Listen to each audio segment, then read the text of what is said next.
Берекез достар, бүгін біз кескі ашқа манты әзірлейбіз.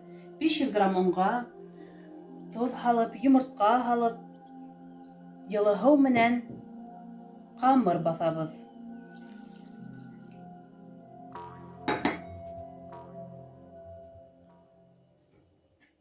Шулай қамырға 3-4 қалап күнбағыш май салабыз. Біздің қамыр әзір, ябып қоябыз да қазір фарш әзірлейбіз. Бізге бәрәңгені, қабақты теркадан өткәрергә керек һәм туралган һуганды кушып, мисарыбкадан өткәрелгән ит менән бергә кушырга керек. Тоз һәм борыз самалап алына.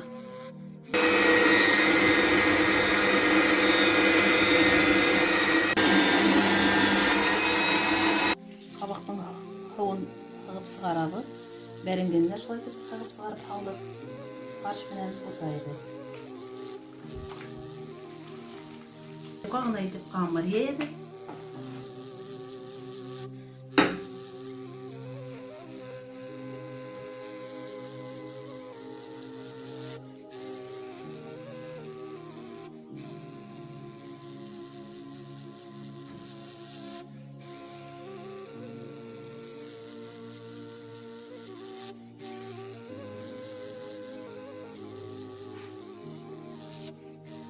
Şunday formula işlehek de bular.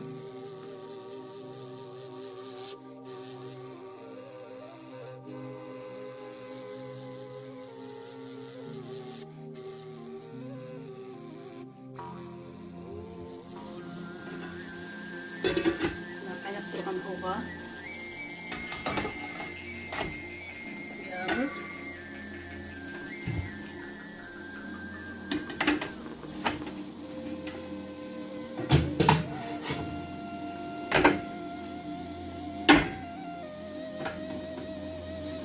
Һәм 40 минутка кайнатып алабыз.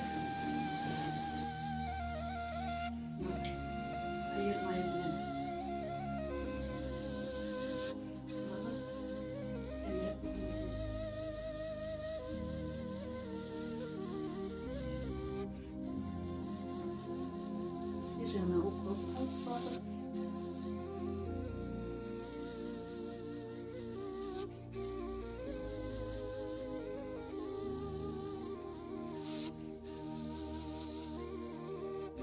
Біздің кескі ашқа әзірлеген мантыйыбыз әзір. Рәхим етігіз, ашығыз тәмлі болсын.